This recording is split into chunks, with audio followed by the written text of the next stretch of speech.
प्यारे दोस्तों, ये एक ऐसी हाफिज कुरान लड़की की कहानी है जो अपने मायके ज्यादा जाया करती थी। वह मायके जाकर ऐसा क्या करती थी जो अल्लाह का इतना दर्दनाक अजाब आया, और उसकी भाभी ने उसके साथ क्या कर दी कि उस भाभी पर अल्लाह का ऐसा खौफनाक अजाब आया कि वह इबरत का निशान बन गई। मेरी तमाम माँ बहनें से गुजारिश है कि इस वीडियो को आखिर तक जरूर देखें, क्योंकि यह बड़ी ही सबक अमोज वाकया है। मेरा नाम शायदा है। मैं अपने माँ बाप की बहुत लाडली बेटी थी। खासकर मेरे वालिद मुझसे बेइंतहा मोहब्बत करते थे। मेरी शादी मेरे वालिद की मर्जी से रशिद से हुई थी। शादी के बाद मैंने भी दिलों जान से राशिद को अपना शौहर माना और उसकी फरमाबरदार बीवी बनकर जिंदगी गुजारने लगी। रशिद भी बहुत अच्छा शख्स था। वह मजदूरी करता था और हम बेहद गरीब थे। हमारा गुजर बसर बहुत मुश्किल से होता था, लेकिन रशिद मेरी हर ख्वाहिश पूरी करता। मैंने भी कभी अपनी चाहतें उसकी आमदनी के मुताबिक ही रखी और कभी उसे मुश्किल वक्त में अकेला नहीं छोड़ा। 2 साल बाद अल्लाह ने हमें एक प्यारी सी बेटी से नवाजा तो रशिद बहुत खुश हुआ। उसने पहली बार अपनी बेटी को उठाया तो रोने लगा और कहा, अल्लाह ने मुझे बेटी दी है तो मैं इसे बड़े नाजों से पालूंगा। बस अल्लाह से यही दुआ है कि इसके नसीब अच्छे करें। रशिद ये नहीं जानता था कि उसकी इस बेटी पर जिंदगी में कैसी कैसी कयामत टूटेगी। उसकी बात सुनकर मैं भी रो पड़ी और अपनी बच्ची को ढेर सारी दुआएं देने लगी। हमारे हालात चाहे जितने खराब थे, लेकिन इसके बावजूद मैं अपने शौहर के साथ सुकून से जिंदगी बसर कर रही थी। मेरी वालिदा का इंतकाल हो चुका था और मेरे वालिद ही मेरा मायका था। मेरा एक भाई था जो अब शादीशुदा था। जब तक मेरी अम्मी जिंदा थी, मैं हफ्ते 2 हफ्ते में मायके का चक्कर जरूर लगाती थी, लेकिन माँ के इंतकाल के बाद अब्बू अकेले रह गए थे तो मैं हफ्ते में 1-2 बार जरूर जाती और अब्बू के साथ वक्त बिताती, उनके कपड़े धोती और घर के कामों में मदद करती। लेकिन यह सब बातें मेरी भाभी को बहुत बुरी लगने लगी। उसे यह गुस्सा था कि मैं हर वक्त बच्ची को लेकर मायके क्यों चली आती हूँ। अब्बू मुझे देखकर खुश हो जाते थे, लेकिन मेरी भाभी ने धीरे धीरे मेरे भाई को हमारे खिलाफ कर दिया। अब भाई मुझे अपने घर में देखकर मुंह बनाने लगा और मुझसे मिलने के बजाय जल्दी से चला जाता। एक दिन मैं भाई के घर पहुंची तो अब वह मेरी राह देख रहे थे। मेरी भाभी घर में ही थी। मुझे देखते ही उसने मुंह फेर लिया और कमरे में चली गई। फिर किचन में जाते हुए उसने बड़बड़ाते हुए कहा, लोगों को अपने घरों में सुकून क्यों नहीं मिलता, जब देखो मुंह उठाकर चले आते हैं। उसकी यह बात मुझे बहुत बुरी लगी। कुछ देर बाद भाई घर आया तो मेरी आंखों में आंसू आ गए। मैं भाई की लाडली बहन थी और हमारा बचपन एक साथ गुजरा था। मैं उससे छोटी थी, लेकिन बचपन में जो भी चीज स्कूल से खरीदती तो भाई को दे देती थी। भाई ने मुझे रोते देखा तो पूछा, क्या हुआ, क्यों रो रही हो, क्या रशीद ने कुछ कहा या कोई परेशानी है? मैंने जल्दी से आंसू पोंछे और कहा, नहीं भाई, बस तुम्हारी बीवी ने मुझे देखकर मुंह फेर लिया और मुझसे एक लफ्ज भी नहीं बोला और फिर तरह तरह की बातें करती रही। मैंने आगे कहा, मैं यहाँ अब्बू के लिए आती हूँ, अगर तुम्हारी बीवी को पसंद नहीं तो मैं अब नहीं आऊंगी। भाई ने यह सुना और खामोशी से कमरे में चला गया। उसने जब अपनी बीवी से यह बात कही तो भाभी ने शोर मचा दिया। वह लड़ने लगी और बात यहाँ तक पहुंची कि उसने कहा, इस घर में या तो तुम्हारी बहन रहेगी या फिर मैं। जब भी आती है घर का सुकून बर्बाद करके चली जाती है। शादीशुदा है तो अपने घर क्यों नहीं रहती? रोज अपनी बेटी को लेकर यहाँ चली आती है। मुफ्त की रोटियां जो मिल जाती हैं। भाभी की यह बात सुनकर मेरा वजूद पत्थर का हो गया। अब्बू ने भाभी को डांटना शुरू कर दिया और भाई भाभी और अब्बू आपस में लड़ने लगे। मेरा दम घुटने लगा और मैं खुद को इस सब का कसूरवार समझने लगी कि मेरी वजह से इनके घर में झगड़ा हुआ। मैंने हाथ जोड़कर सबसे माफी मांगी और कहा, मुझे माफ कर दीजिए, आज के बाद मैं इस घर में कदम नहीं रखूंगी। अब्बू यह सुनकर जारो कतार रोने लगे और कहने लगे, ये तुम्हारे अब्बू का घर है, तुम्हें यहाँ आने से कोई नहीं रोक सकता। लेकिन मैं खामोश रही और अपनी बच्ची को लेकर वापस घर चली आई। उस दिन के बाद मैंने कभी भाई के घर का रुख नहीं किया। अलबत्ता अब्बू मुझसे मिलने जरूर आ जाया करते थे। मैंने घर आकर रशीद को सब बता दिया तो रशीद मुझे समझाने लगे कि तुम्हारा भाई अब शादीशुदा है, उसकी अपनी जिंदगी है।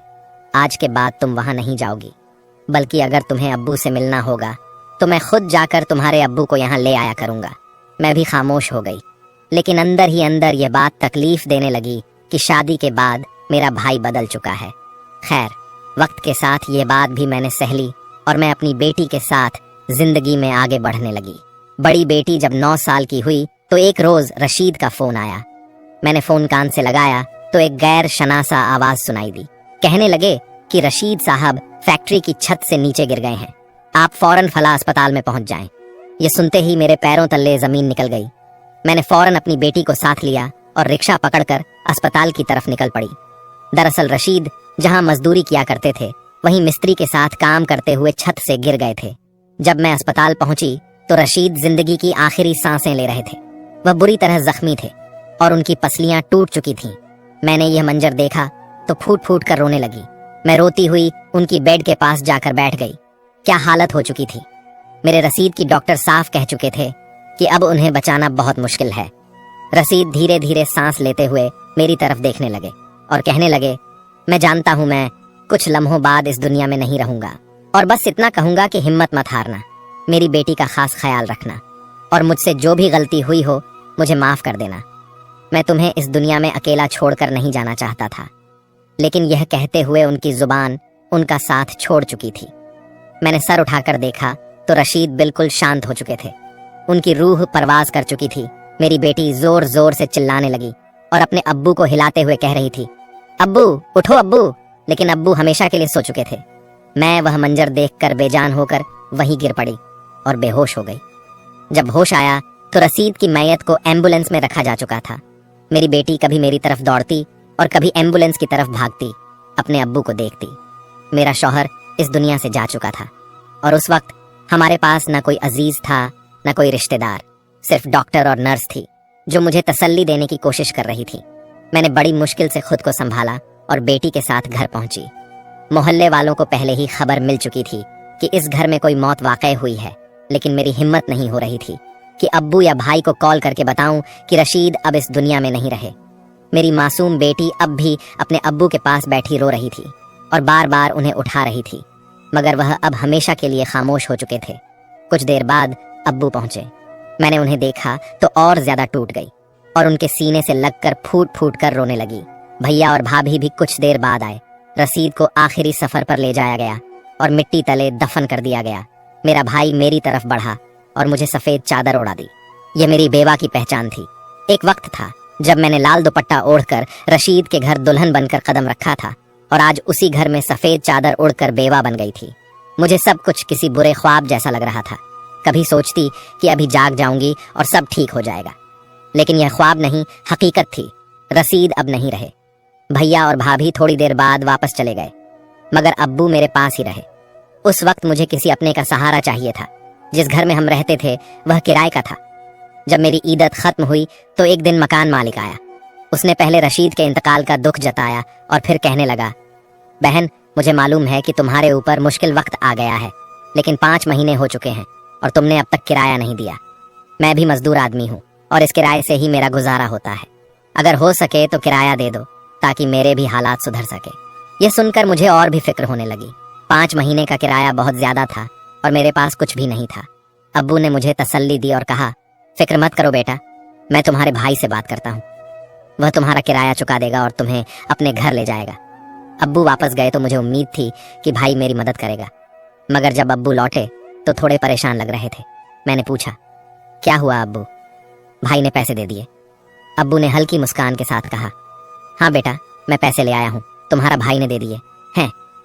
کچھ دیر بعد مکان مالک آیا تو ابو نے اسے پیسے دے دیے۔ جب وہ پلٹے تو میں نے پوچھا، ابو کیا بھائی نے پیسے دے دیے تھے؟ تو ابو کی آنکھوں میں آنسو آ گئے۔ ابو بولے، وہ کہہ رہا تھا کہ ہمارا خود کا پیٹ پلتا نہیں ہے، میں پیسے کہاں سے لاؤں، اس لیے میں نے مجبور ہو کر اپنے دوست سے پیسے ادھار لے لیے۔ اسے کہہ دیا ہے کہ پینشن سے تھوڑا تھوڑا جمع کر کے اسے لوٹا دوں گا۔ یہ سنتے ہی میں رونے لگی۔ مجھے پتا تھا کہ بھابھی بھائی کو اتنے پیسے نہیں دینے دیں گی۔ ابو بھی کہنے لگے، بیٹا اب ہر مہینے کا کرایہ کیسے دیا جائے گا، چلو اب میرے ساتھ میرے گھر چلو۔ مکان کا کرایہ چکانے کے بعد میں نے مجبور ہو کر اپنا سامان پیک کر لیا۔ مجھے بھی پتا تھا کہ اب ہر مہینے کرایہ کون دے گا۔ میں اپنے ابو کے ساتھ مائکے کی دہلیز پر پہنچ گئی، جو اب مائکا نہیں رہا تھا بلکہ میرے بھائی کا گھر ہو چکا تھا۔ میں نے اپنا اور اپنی بچی کا ہاتھ تھامے گھر میں قدم رکھا۔ مجھے دیکھ کر بھائی اور بھابھی چونک گئے اور پریشان ہو گئے۔ سامان کے ساتھ مجھے دیکھ کر بھابھی فوراً بول اٹھی، کیا یہ اب یہی رہے گی؟ میرے ابو نے فوراً جواب دیا، بھلا ہمارے علاوہ اس کا ہے ہی کون، آج سے یہ ہمارے ہی پاس رہے گی۔ بھابھی بڑبڑاتے ہوئے اپنے کمرے میں چلی گئی اور بھائی بھی منہ بنا کر اپنے کمرے میں چلا گیا۔ میری بچی بہت معصوم تھی اور اب بھی اپنے باپ کی موت کے صدمے میں بھی تھی، اس لیے کافی چپ چپ سی رہنے لگی۔ मैंने अपने अब्बू के कमरे में सारा सामान रख दिया और हम वहीं एक कमरे तक सीमित होकर रहने लगे। मैंने अपनी बच्ची को समझा दिया था कि अपनी मामी और मामा को तंग ना करना और अपने कजन्स के साथ कोई शरारत भी नहीं करना। मेरी बेटी समझदार थी और उसने सब कुछ समझ लिया। भाई के 2 बेटे थे, बड़ा बेटा मैट्रिक में और छोटा 5वीं क्लास में पढ़ता था, जबकि मेरी बेटी 4थी क्लास में थी। कुछ रोज यूं ही गुजर गए। मैं भाई और भाभी का दिल जीतने के लिए घर के सारे काम करने लगी। जो काम भाभी करने लगती मैं खुद कर देती, ताकि उन पर कोई एहसान ना लगे। बदले में वह मुझे 3 वक्त का खाना दे देते और यही मेरे लिए बहुत था। एक दिन मैं भाभी के कमरे की सफाई कर बाहर निकली तो कुछ देर बाद भाभी ने शोर मचा दिया। ड्रेसिंग टेबल पर मेरी सोने की अंगूठी रखी थी, वह कहाँ गई? मैंने जब ये सुना तो मेरा चेहरा लाल हो गया। मैं कहने लगी, भाभी, मैंने तो आपकी कोई अंगूठी वहां पड़ी नहीं देखी। भाभी मुझे गुस्से से देखने लगी और बोली, मैंने खुद वॉशरूम जाने से पहले उतार कर रखी थी, कहीं तुमने चोरी तो नहीं कर ली? भाभी की यह बात सुनकर मेरा वजूद कांप गया। मैंने अपने कानों को हाथ लगाते हुए कहा, मैं ऐसा भला क्यों करूंगी? आपकी चीज चुरा कर मैं क्या करूंगी? तभी भाभी का बड़ा बेटा बाहर निकला और बदतमीजी से कहने लगा, मैंने अपनी आंखों से देखा था कि फातिमा तुम्हारे कमरे से कोई चीज उठाकर छुपाते हुए जा रही थी। तो भाभी आग बगुला होकर मेरी बच्ची के पास आई, जो उस वक्त स्कूल की पढ़ाई कर रही थी। भाभी ने उसका बैग खोला तो उसमें से उनकी सोने की अंगूठी निकल आई। यह देखकर मेरा चेहरा जर्द पड़ गया। मेरी बच्ची हैरत में गूंगी बनी बैठी रही। उसी वक्त भाई भी घर आ गया। भाभी ने अंगूठी दिखाकर कहा, देख लो हासिम, तुम्हारी बहन और भांजी के कारनामे मेरी बच्ची सहम कर जा रो। कतार रोते हुए कहने लगी, मैंने कोई चोरी नहीं की। थोड़ी देर पहले अकबर मेरे पास आया था। उसने किताब लेने के बहाने मेरा बैग चेक किया था और वहीं यह अंगूठी रख कर गया है। अकबर यह सुनते ही बिखलाने लगा। मैं हैरान परेशान थी कि भाई का बेटा इतनी बड़ी साजिश कैसे कर सकता है। मुझे अपनी बच्ची की आदतों का अच्छी तरह पता था। वह कभी भी ऐसी हरकत नहीं कर सकती थी, लेकिन मेरी मजबूरी थी। मैं कुछ भी नहीं बोली। अब वह मेरी बच्ची को कमरे में ले गए और पूछने लगे, क्या तुमने चोरी की है? मेरी बच्ची फौरन कहने लगी, मैं भला चोरी करके क्या करूंगी? मैंने ऐसा कुछ भी नहीं किया। मुझे अपनी बच्ची की बात पर पूरा यकीन था, लेकिन मैंने यह बात नजरअंदाज कर दी और उसे सिर्फ अपने कमरे तक महदूद कर दिया। वो अब कमरे से बाहर भी नहीं निकला करती थी। कुछ दिन ही गुजरे थे कि एक दिन भाभी ने फिर शोर मचा दिया। मेरा सोने का हार नहीं मिल रहा, जो मैंने शादी में पहनने के लिए निकाला था। ज्वेलरी बॉक्स अब बिल्कुल खाली पड़ा है। ये सुनते ही मेरे होश उड़ गए। मैंने पहले ही कह दिया, मेरी बच्ची का इसमें कोई कसूर नहीं हो सकता, आप ही ने कहीं रख दिया होगा। लेकिन भाभी ने फिर मेरे कमरे में आकर उसकी तलाशी लेने लगी। आज अकबर ने फिर कहा, मैंने फातिमा को आपके कमरे के बाहर देखा था। मेरी बेटी बोली, आज गली में अकबर अपने दोस्तों को बहुत सारे पैसे दिखा रहा था, जो सारे 500-500 के नोट थे। वह लोग दुकान से सिगरेट भी खरीद रहे थे और बहुत सारी चीजें खरीदी हुई थी। ये सुनते ही मेरे पैरों तले जमीन खिसक गई। भाभी हड़बड़ा कर अपने बच्चे की तरफ देखने लगी, जो मासूम चेहरा बनाए खड़ा था। मेरा भाई गुस्से से आगे बढ़ा और मेरी बच्ची को मारने लगा। कहने लगा, तेरी हिम्मत कैसे हुई जो मेरे बच्चे पर इल्जाम लगाए? तेरे आते ही इस घर में तमसा फैल चुकी है। अपने बाप के साथ मर जाती तो अच्छा था। भाई की यह बातें सुनकर मेरा वजूद कांप उठा। भाई को रोकने लगी, तब तक अब्बू आगे बढ़े और भाई को बच्ची से दूर करने लगे और बोले, क्यों मार रहे हो बच्ची को? जब यह कह रही है उसने ऐसा वैसा कुछ नहीं किया, तो तुम अपनी औलाद पर ध्यान दो। हो सकता है तुम्हारे बच्चों ने चोरी की हो। हर जगह हर वक्त बाहर आवारागर्दी करते रहते हैं। भाई ने यह सुना तो गुस्से में अब्बू को भी थप्पड़ मार दिया और बोला, आप भी अपनी बेटी की तरफदारी कर रहे हैं। ये तो शक्ल से ही चोरनी लगती है। बाप भी चोरियां और डकैती करके इन्हें पालता था, तभी तो ये अब हमारे घर आकर हमारी बीवी के जेवर चुरा रहे हैं। मेरी बेटी ने थप्पड़ खाकर और अपने मरहूम बाप के बारे में यह सब बातें सुनकर जैसे पत्थर की मूरत बन गई। अपने शौहर के बारे में यह सब सुनकर मुझसे भी बर्दाश्त नहीं हुआ तो मैं चीख पड़ी। भाई के पास जाकर उसे बोलने लगी, तुम्हारी हिम्मत कैसे हुई मेरे शौहर के बारे में ऐसा कहने की? वह तो अब इस दुनिया में नहीं है, उसे बख्श दो। बच्चों की लड़ाई में तुमने अब्बू पर हाथ उठा दिया। मुझे अपनी बच्ची की परवरिश पर पूरा यकीन है, लेकिन तुम्हें अपने बच्चों पर ध्यान देना चाहिए था। जब अब्बू कह रहे थे तो तुम्हें अपने बेटे की भी तहकीकात कर लेनी चाहिए थी। तभी भाभी ने आकर मुझे थप्पड़ मारा और बोली, हमारे टुकड़ों पर पलते हो और हमें ही बातें सुनाते हो, दफा हो जाओ हमारे घर से। मैं गुस्से में बोली नहीं रहती, आपके घर में आपका एहसान काफी है जो अब तक हमें रखा। भाई भी गुस्से में आकर बोला, अब्बू को भी साथ लेकर दफा हो जाओ, अब और बोझ नहीं उठा सकता खबरदार।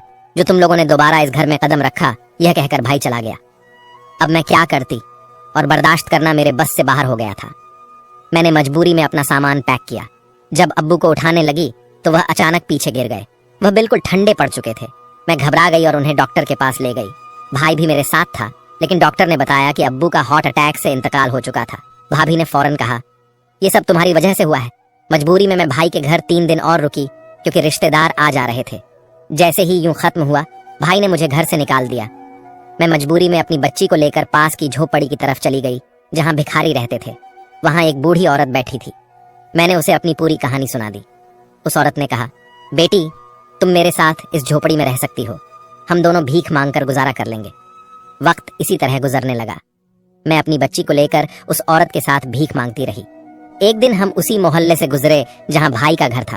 उस औरत ने कहा, चलो इस घर में चलते हैं। मैंने कहा, नहीं, यह मेरे भाई का घर है, मैं यहाँ नहीं जा सकती। मगर वह औरत अकेली अंदर चली गई। मेरी बच्ची भी उसके पीछे भागकर घर में चली गई। थोड़ी देर बाद मेरी बच्ची बाहर भागती हुई आई और बोली, अम्मी चलो जल्दी अंदर। उसके पीछे मेरा भाई भी बाहर आ गया और आते ही मेरे कदमों में गिर पड़ा। वह रोते हुए कहने लगा, बहन, मुझे माफ कर दो, मुझे सारी हकीकत पता चल चुकी है। घर की सारी चोरियां मेरा बड़ा बेटा अकबर करता था। तुम्हारे जाने के बाद उसने डकैती और चोरी भी शुरू कर दी थी। पुलिस ने उसे गिरफ्तार कर लिया है और अब वह जेल में अपनी सजा काट रहा है। तुम्हारी भाभी के जिस्म पर भी अजीब से नीले निशान पड़ने लगे हैं। डॉक्टर ने बताया कि उसे कैंसर है और वह आखिरी स्टेज पर है। अब उसके जिस्म में पीप भर चुकी है और वह तड़प तड़प कर जिंदगी की आखिरी सांसें ले रही है। उसे मौत भी नसीब नहीं हो रही। यह सब उसके की सजा है, क्योंकि वह तुम्हें झूठे इल्जाम में फंसाने में अपने बेटे का साथ दे रही थी। तो हो सके तो हमें माफ कर दो। मैंने भाई से कहा, माफी मुझसे मत मांगो, माफी अब्बू से मांगो, क्योंकि तुमने अपने बाप जैसी शख्सियत पर हाथ उठाया। तुम्हें उसी का फल मिल रहा है। तुम्हारा बेटा जेल में है और बीवी तड़प तड़प कर मर रही है। भाई मुझे भाभी के पास ले गया, जो चीख चीख कर रो रही थी। वह कहने लगी, मुझे माफ कर दो ताकि मुझे मौत नसीब हो सके।